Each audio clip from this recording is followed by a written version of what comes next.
sih untuk tantangannya untuk kita sebagai pelayan Tuhan juga gimana caranya kita menghidupi pelayanan kita di panggung, jangan begitu turun panggung, kok beda banget ya orangnya gitu. Orang mendengarkan lagu itu apakah bisa merubah dia, apakah seseorang itu bisa mendapat, memang terberkati, tapi terberkatinya seperti apa? Apakah hanya emosi atau memang betul? Nah, apakah memang betul untuk bisa menjadi pribadi yang lebih baik lah. Sebagai manusia betul memang ada musim-musim di mana hubungan sama Tuhan itu berasa kayak datar, nggak yang naik terus itu enggak, tetap ada naik turunnya juga. Kadang-kadang ada rasanya, aduh kok mau doa aja males ya gitu loh. Tapi semakin tinggi jabatan semakin dituntut untuk kreativitas kita. Lebih-lebih kita sebagai pemilik. Nah ini ya kebun anggur itu kan sudah diserahkan kepada kita. Nah oleh Tuhan, ya Tuhan akan datang untuk meminta hasilnya. Nah, ini harus berikan yang terbaik.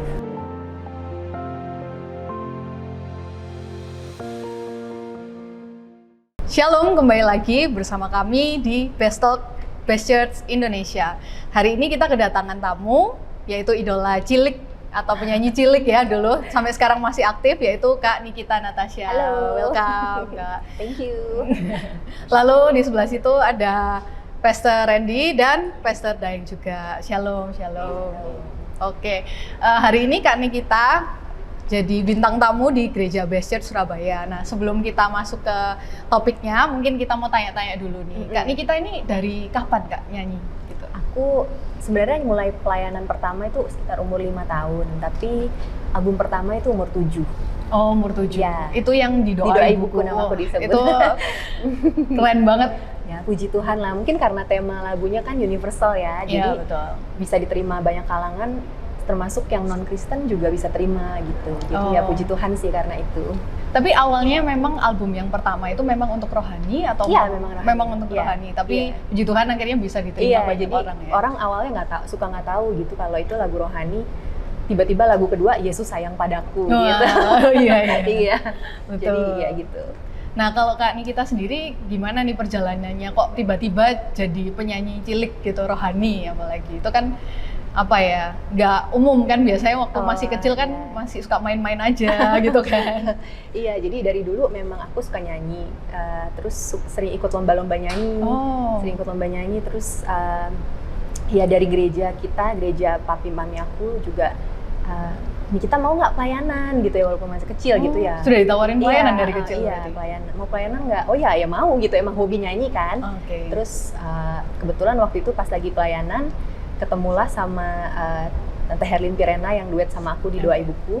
Terus sempat jadi backing vokalnya dia. Nah terus di situ dilihat sama produsernya dan ditanya mau nggak bikin album solo gitu. Terus ya udah dari situlah. Dari album solo itu akhirnya jadi album rohani-rohani yang selanjutnya ya sampai sekarang. Iya benar. Ada pengalaman nggak Kak? Maksudnya dari setiap lagu yang dinyanyikan tuh saya pribadi sangat terberkati sekali dan saya percaya juga pastor-pastor di sini juga sangat terberkati dengan lagu-lagunya yang hits gitu ya. Ada ini nggak cerita pengalaman pribadi dari lagu-lagu yang pernah dinyanyikan nggak? Semua lagu yang aku nyanyiin sih memang benar-benar berkesan ya, soalnya mungkin kalau orang pikir oh penyanyi rohani, pastor gitu hidupnya tanpa masalah, mulus gitu, tapi kan nggak gitu, mungkin itu yang kelihatan, tapi sebenarnya lagu-lagu yang aku nyanyiin juga menguatkan secara pribadi buat aku. Tapi kalau untuk pengalaman yang benar-benar nggak terlupakan sih, jadi waktu aku album kedua, waktu itu judulnya Ada Ampun Bapa Bagimu. Jadi itu pas lagi zamannya kerusuhan 98. Terus dulu masih zaman surat nih, jadi kadang-kadang ada orang yang kirim surat, aku dengerin lagu gini. Nah terus suatu hari datanglah suatu surat, ini setelah 98 itu, dia cerita katanya dulu dia ikut menjarah toko-toko di kerusuhan itu gitu. Terus salah satu yang diambil itu adalah tape recorder, masih zaman kaset waktu itu. Kaset yang masih zaman kaset. Jadi di dalam tape recorder yang dia curi itu ada album aku yang Ada Ampun Bapa Bagimu. Terus dia dengerin kaset itu dan dia merasa tergerak untuk kembaliin tape recorder itu ke pemilik toko. Wow. Itu benar-benar tinggal satu itu, yang lainnya barang udah dia jual, benar-benar udah wow. dijual. Tinggal satu itu iya, dan dia dengerin dia itu. dengerin itu. Terus dia gitu dia mungkin Tuhan gerakan hatinya gitu, terus dia kembalikan ke yang pemilik toko, dan pemilik toko itu bukannya marah atau lapor polisi gitu atau apa, anak itu malah disekolahin sekolah teologi ya waktu itu katanya. Oh, wow. Iya, jadi itu sih Yang mencuri itu berarti, iya, yang penjara curi itu disekolahin sama si pemilik toko ini sekolah teologi, katanya habis itu jadi pendeta. Jadi itu sih aku ya bersyukur ya, memang Tuhan bicara melalui berbagai macam cara. Salah satunya ya lewat lagu-lagu gitu. Jadi benar-benar nggak terlupakan sih itu. Luar biasa banget ya, berarti cara Tuhan untuk menjamah hati Iya. setiap orang itu berbeda-beda. Iya, betul. Dan itu hanya dari lagu aja ya padahal. Iya, dari lagu. Dan waktu itu mungkin Kak Nikita juga nggak kepikiran lagu itu bakal enggak, kayak gitu. Tentu enggak, soalnya ya jujur aja maksudnya masih banyak penyanyi-penyanyi di luar sana yang lebih bagus juga banyak gitu. Cuman kalau Tuhan memang mau pakai ya memang Tuhan pasti akan pakai gitu. Jadi aku bersyukur sekali sih di situ. Puji Tuhan.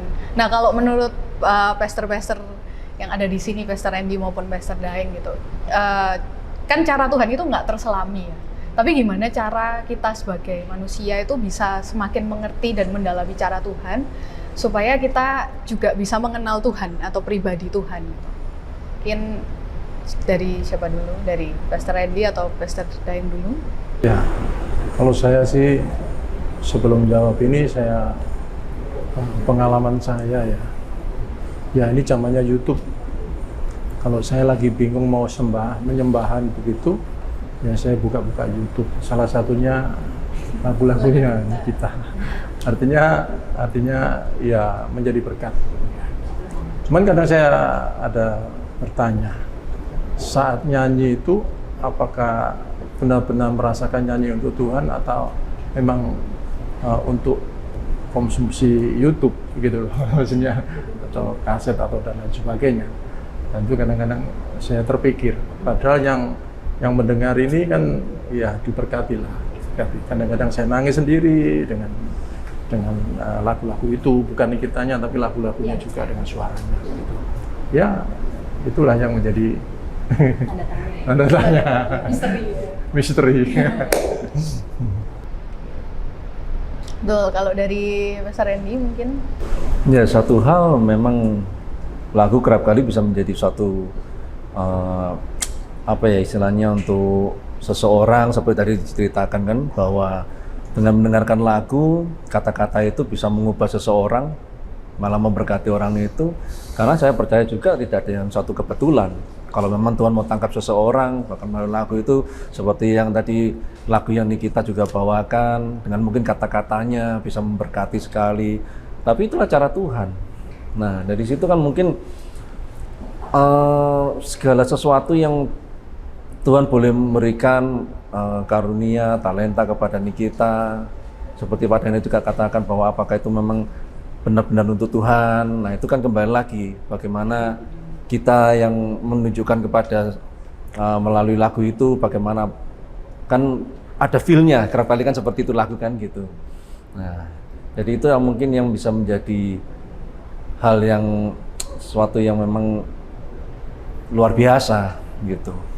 Betul, betul. Berarti Tuhan tuh bisa pakai segala cara ya, apapun Betul, itu, termasuk lagu yang ya mungkin waktu itu Kak Nikita nggak kepikiran apa-apa, tapi dari lagu itu ternyata banyak orang tuh terberkati banget, banyak orang itu dikuatkan juga gitu. Mungkin ya kalau aku boleh nambahin tadi yang pertanyaan Dari ya, Pak Daeng. itu sih memang itu satu apa ya, tantangan juga kali ya buat semua. betul.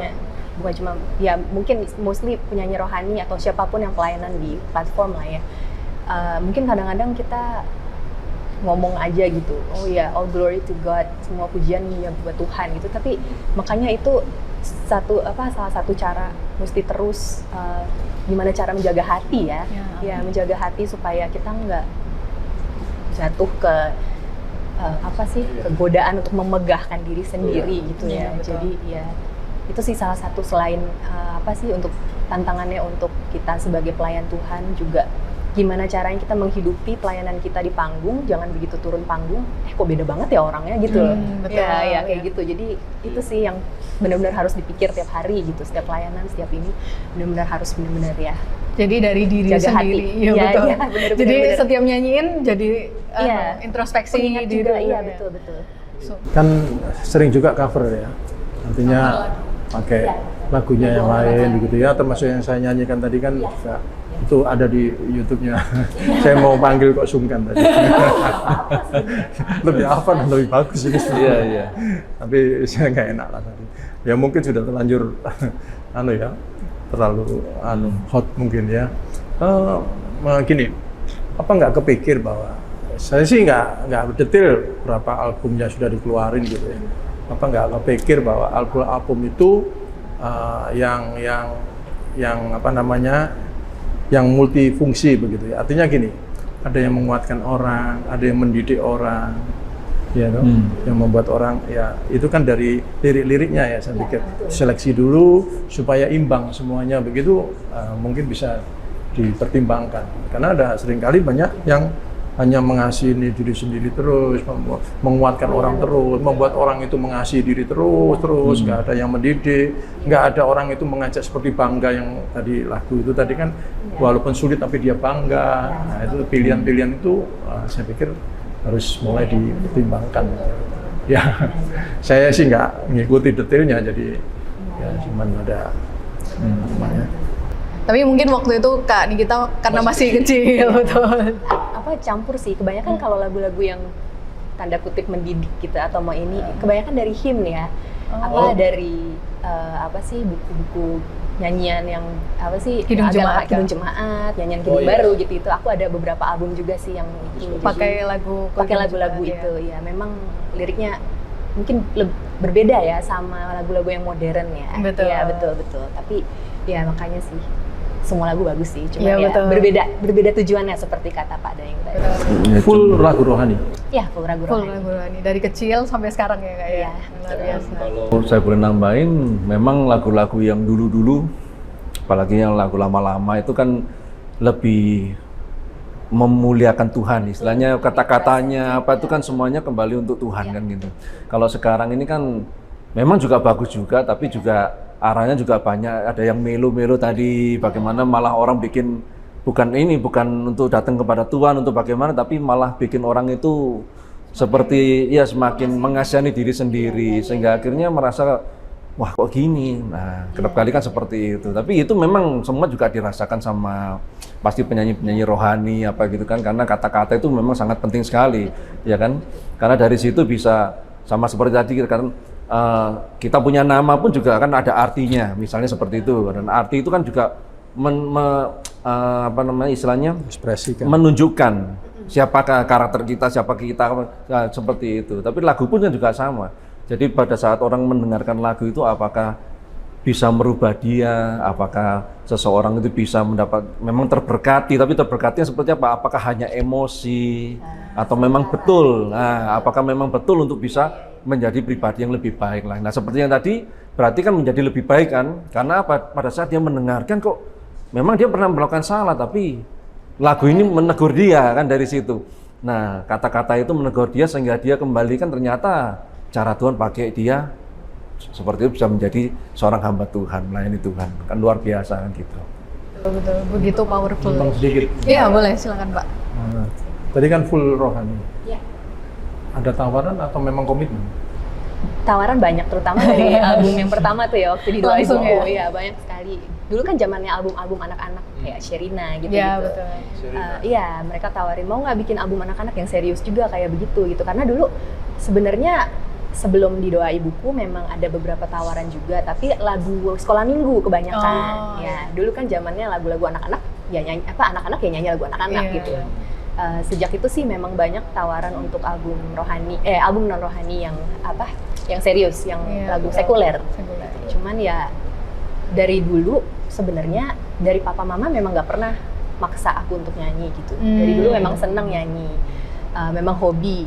Terus dari dulu juga entah kenapa berasanya ya masih kecil kan nggak ngerti ya. Cuman dari dulu masih kecil berasa aja kalau nyanyi lagu rohani itu kok lain gitu rasanya, kayak ada lain lah feel-nya gitu sama lagu yang kayak ada spiritnya. Iya beda gitu. Jadi dari situ ya memang memutuskan. Jadi ini kalau dari ceritanya mamiku dulu, sempat ditawarin untuk bikin album rohani, album sekuler yang serius, yang emang produsernya dan labelnya memang lumayan besar waktu itu.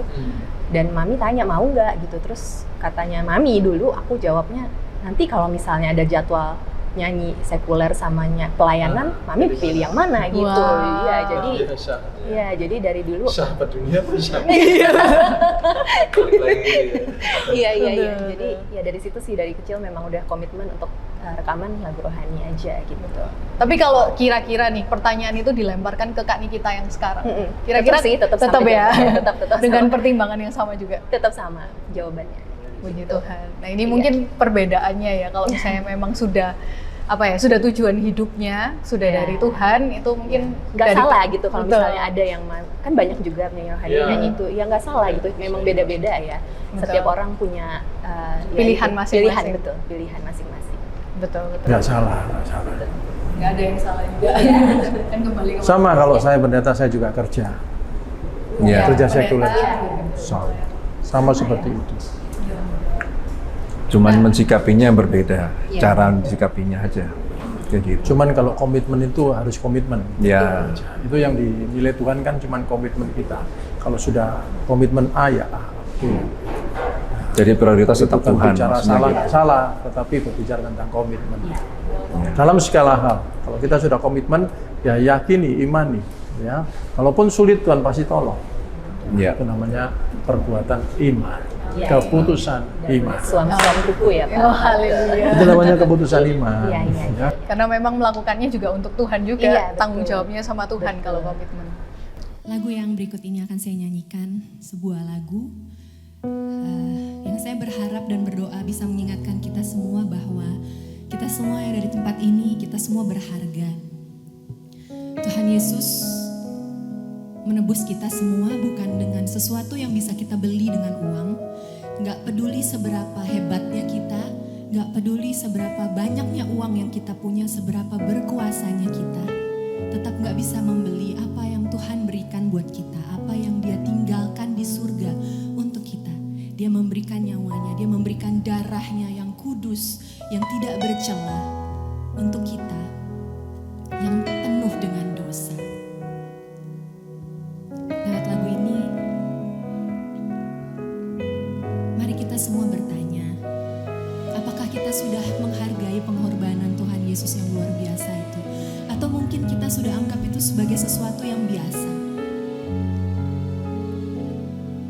Apakah kita sudah memberikan hidup kita, sudah memberikan hati kita, supaya Tuhan bisa pakai kita seperti yang Dia ingini?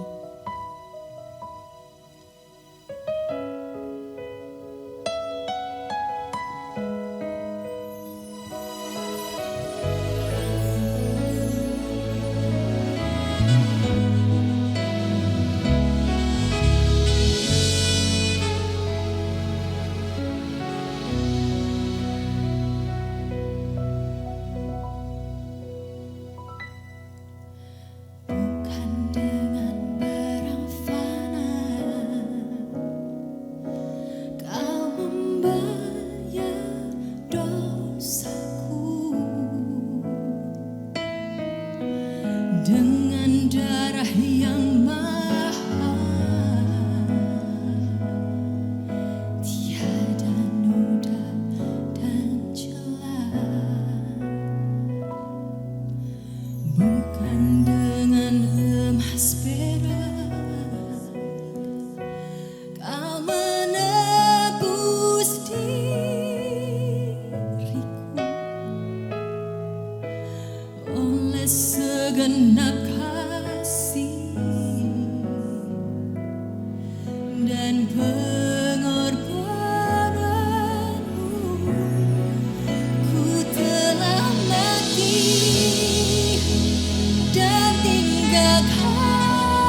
mesbah-Mu ya Tuhan.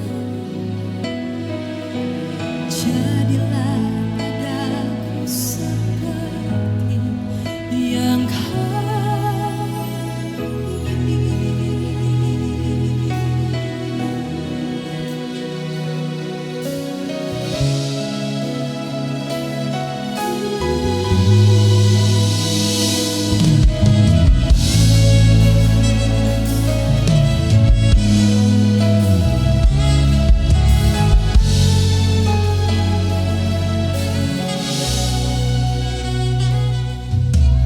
Bukan dengan emas perak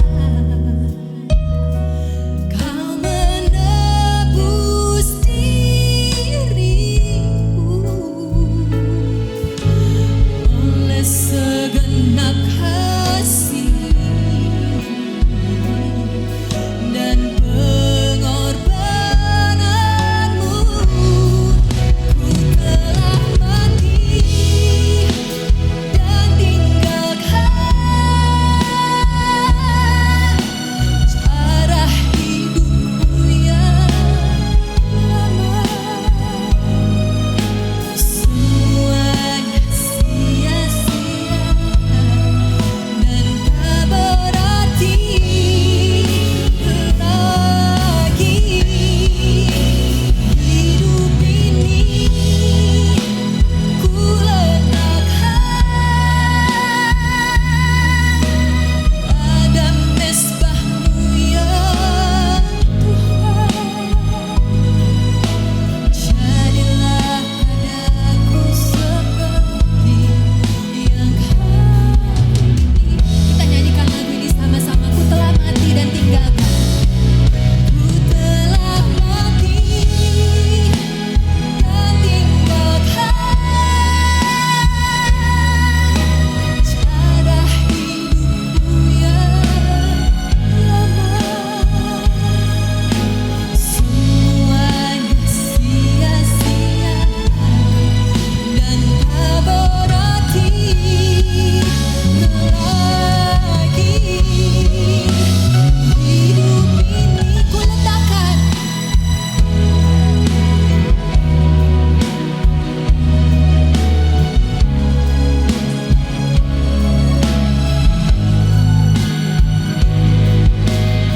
jadilah padaku seperti ku telah mati, ku telah mati dan tinggalkan cara hidupku yang lama. Semuanya sia-sia dan tak berarti lagi. Hidup ini ku letakkan pada mesbah-Mu ya Tuhan. Jadilah padaku seperti yang Kau ingini. Jadilah padaku seperti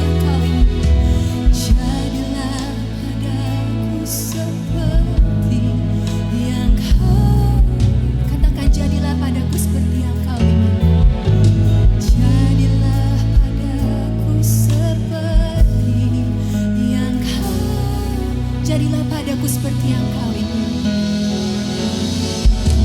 Jadilah padaku seperti yang Kau ingini.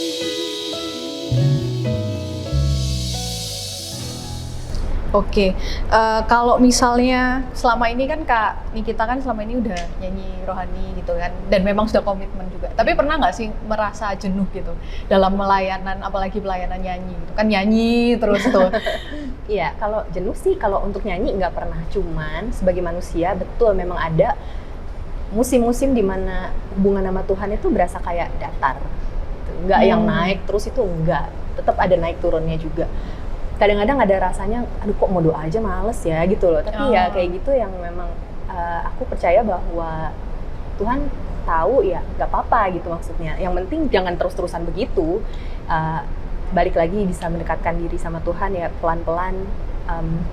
Mungkin lebih rajin lagi baca Alkitabnya. Kalau lagi males ya udah nggak apa-apa 1 ayat. Besok nambah lagi 2 ayat. Nanti balik lagi bacanya yang lumayan banyak lagi gitu ya. Jadi ya gitu sih. Tetap ada pasang surutnya juga. Oke.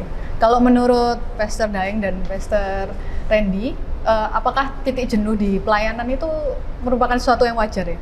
Atau gimana? Ya namanya jenuh ya nggak mungkin wajar. Karena Tuhan Yesus nggak pernah jenuh gitu. Amin. Bukan hanya nggak jenuh. Kalau kita kan nggak dilempar batu, kita nggak dirajam segala macam, nggak dicemooh, ya nggak diludahi, ya. Kalau Tuhan aja nggak jenuh digituin, apalagi kita yang tidak digituin gitu. Paling-paling diombang-ambing sama perasaan saja, gitu. Ya, itu aja. Berarti titik jenuh itu sebenarnya juga bagian dari perasaan kita mungkin yang menguasai. Bagian perasaan kita menguasai. Ya. Ya. Karena kita jenuh kan juga bisa karena berbagai hal.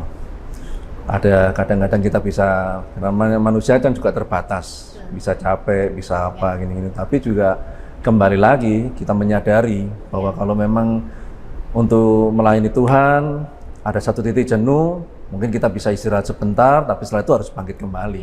Nah, karena yang untuk seperti yang dikatakan Pak Daeng, Tuhan kita adalah Tuhan yang tidak pernah berhenti, karena Dia akan terus dan musuh kita pun juga terus, kan gitu. Ya kan sama-sama terusnya gitu. Dan bagaimana dengan kita hari ini? Kalau kita melihat sisi manusia, memang terkecuali kita nggak mampu, nggak kuat, ada capek, ada batasan, limit kan gitu. Tapi dari situ Tuhan memampukan kita. Nah kembali lagi pada saat kita dengar firman, mungkin kita baca firman, kita mungkin mendapatkan rema, Roh Kudus mengingatkan, memberi kekuatan. Nah itulah yang membuat kita menjadi kuat kan gitu. Sehingga itu kita mau melangkah lagi. Seperti Pak yang katakan, langkah iman. Nah itu. Jenuh itu karena ada kekosongan. Jadi kalau nggak ada kekosongan ya pasti nggak jenuh. Bagaimana kita mengisi kekosongan itulah. Makanya kalau ya saya pernah jadi pegawai, pernah jadi pemimpin organisasi, pernah juga jadi pengusaha juga begitu ya. Jadi memang mental itu harus mental pengusaha. Gitu. Jadi kalau mental biasa-biasa gitu ya, pegawai umpamanya gitu, dia berdasarkan instruksi. Kalau diinstruksi dia jalan, nggak diinstruksi kreativitasnya makin status itu bertambah, manajer tanggung jawabnya banyak, ya berapa persen itu memang menuntut kreativitas mereka, berapa persen memang instruksi. Tapi semakin tinggi jabatan semakin dituntut untuk kreativitas kita. Lebih-lebih kita sebagai pemilik. Nah ini ya kebun anggur itu kan sudah diserahkan kepada kita. Nah, oleh Tuhan. Ya Tuhan akan datang untuk meminta hasilnya. Nah, ini harus berikan yang terbaik. Bagaimana ngisinya itu? Apa dengan kejenuhan? Ya nggak dapat. Ya nggak dapat. Kreativitas apapun juga ya. Seperti kita juga begitu. Mungkin ya walaupun bukan pengarang ya coba-coba ngarang, kosong-kosong belajar macam-macam tentang lagu, tentang pujian dan lain sebagainya. Nah itulah poinnya di situ. Tidak ada kekosongan. Jangan pernah ada kekosongan dalam hidup saudara. Amin. Harus diisi penuh terus dengan kasih Tuhan ya. Ya, bisa juga satu hal juga karena kita stagnan. Ya kan stagnan akhirnya mengalami satu kejenuhan. Makanya kerap kali kan harus ada inovasi baru.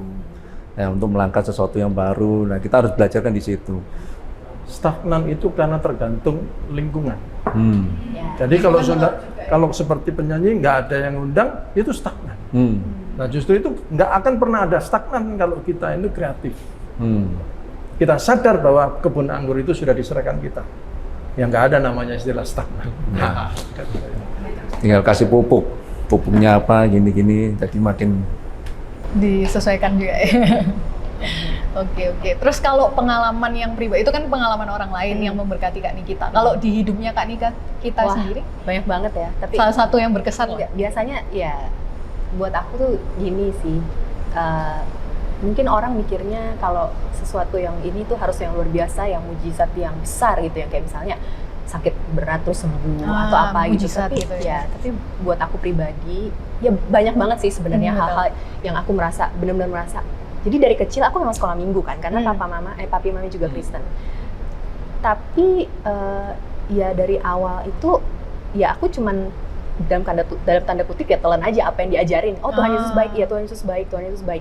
Tapi seiring berjalannya waktu aku mulai semakin gede, semakin dewasa, ya benar-benar banyak banget hal-hal yang ngajarin aku dan aku ngalamin secara pribadi bahwa ya ini sih kalau nggak ada Tuhan sih udah nggak tahu deh gitu. Ini kalau nggak ini udah pasti Tuhan, ini udah nggak mungkin bukan Tuhan. Mungkin aku nggak bisa ceritain spesifiknya apa, tapi banyak banget kejadian-kejadian kayak gitu yang akhirnya membuat aku mengerti bahwa ya ini sekarang udah bukan cuma ajaran yang ditelan aja, tapi memang benar-benar pengalaman pribadi aku gitu. Kalau nggak salah lagi, benar-benar tangan Tuhan itu luar biasa banget gitu di dalam hidup kita semua. Gitu. Amin. Mungkin saya mau tanya sama Pastor Daeng dan Pastor Randy ya. Berarti seberapa penting sih sebenarnya punya pengalaman pribadi dengan Tuhan itu? Setiap detik itu pengalaman. Bagi saya dulu punya istri, saya setir, dia ada. Berkali-kali lewat mau tujuan satu tempat, besoknya saya pas nggak ada, dia nggak tahu jalan. Karena apa? Karena dia tidak perhatian. Padahal setiap masa, setiap kejadian atau kehidupan kita itu adalah pembelajaran bagi kita. Kalau kita bisa menangkap itu suatu pembelajaran, kita bisa introspeksi mana harus diperbaiki, mana yang harus tidak.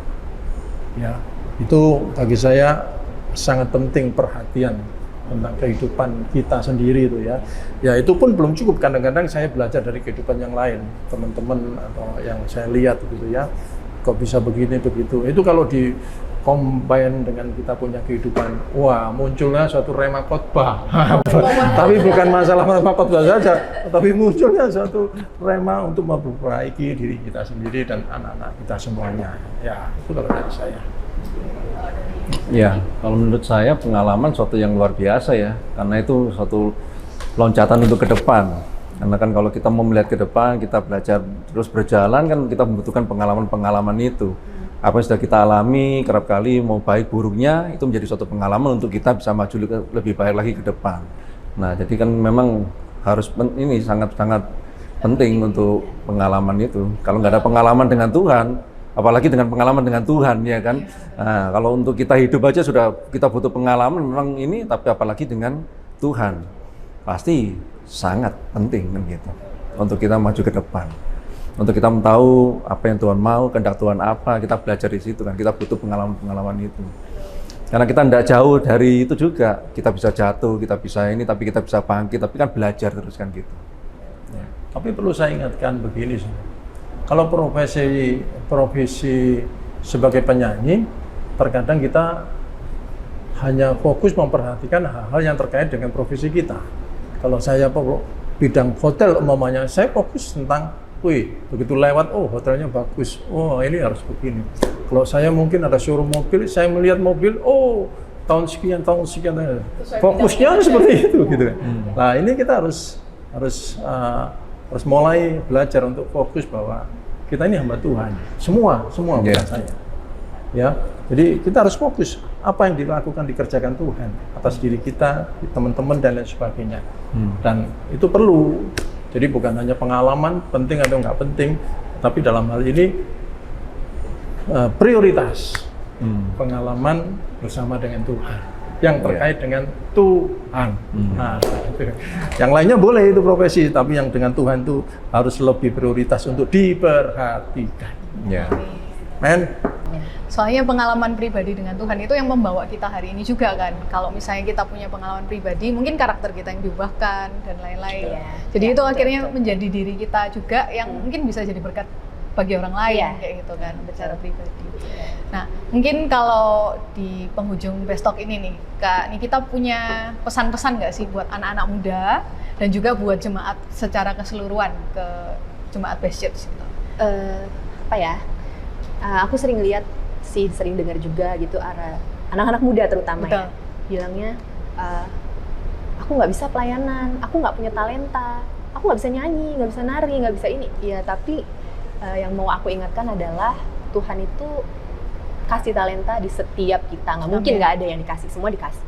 Besar atau kecil itu subjektif kita gitu sebenarnya. Jadi kalau memang hati mau melayani, kita maksudnya untuk pelayanan sendiri itu banyak banget sebenarnya kan. Misalnya oke lah nggak bisa nyanyi, oh ya aku mau jadi stage manager deh misalnya, gitu bisa juga. Betul. Aku nggak bisa ini nih, nggak ngerti kalau mau jadi stage manager, oke, ya mungkin bisa multimedia, mungkin bisa di sound, mungkin bisa di usher. Usher kan cuman kita yang penting Iya, senyum. senyum, sukacita, menyambut orang gitu kan. Jadi sebenarnya untuk jangan pernah nganggep apapun yang kita punya itu sebagai sesuatu yang kecil, karena Tuhan itu bisa pakai apapun itu, sesuatu yang kecil sekalipun itu kalau Tuhan mau pakai bisa jadi besar, bisa benar-benar jadi berkat dan bisa mengubah, bisa lewat hidup kita itu orang bisa merasakan cinta kasih Kristus. Itu yang paling Amin. penting sih gitu ya, menurut aku kayak gitu sih. Kalau untuk jemaat secara keseluruhan, tadi kan untuk anak muda Ya. nih, kalau jemaat Untuk keseluruhan. jemaat secara keseluruhan ya, kita tuh sebagai orang dewasa terutama banyak sekali ya kayak masalah, banyak sekali, mungkin bukan cuma masalah tapi banyak sekali hal-hal yang menyita waktu kita, menyita pikiran kita gitu. Seringkali kita jadi ya seperti yang Pak Daeng bilang nih, prioritas kita yang tadinya Tuhan mungkin bergeser jadi mundur. Ini ada yang lebih urgent, tapi ya kita mungkin bisa diingatkan juga lewat tadi best talk dari Pak Daeng juga bahwa tetap ya balik lagi ke komitmen. Tetap harus prioritasin Tuhan dalam segala hal, dalam setiap waktu. Jangan pernah jadikan Tuhan sebagai cuman kayak belakang-belakangan aja setelah kita lakukan segala sesuatu yang lain. Harus diprioritaskan Ya. pertama. Oke, jadi mungkin kalau bisa saya simpulkan dari pembicaraan Best Talk hari ini, yang penting paling utama adalah prioritaskan komitmen kita dengan Tuhan. Nah, setelah kita prioritaskan komitmen dengan Tuhan, pastilah yang lainnya itu mengikuti. Baik dalam segala aspek kehidupan kita, pasti yang pertama-tama akan diubahkan tuh karakter kita dulu. Terus dari situ kita mengalami Tuhan juga, dan dari situ mungkin banyak dampak besar yang akan dibawa Tuhan ke banyak orang melalui kita yang kecil gitu. Jadi jangan lupa tetap prioritaskan Tuhan, komitmen dengan Tuhan. Thank you di Best Talk kali ini. Demikianlah Best Talk kali ini. See you minggu depan dengan artis-artis rohani yang baru. God bless. God bless. Thank you Kak Nikita. Thank you. Thank you, Pak. Terima Thank kasih you. Pak Daeng, terima kasih Pastor Randy, dan berkati.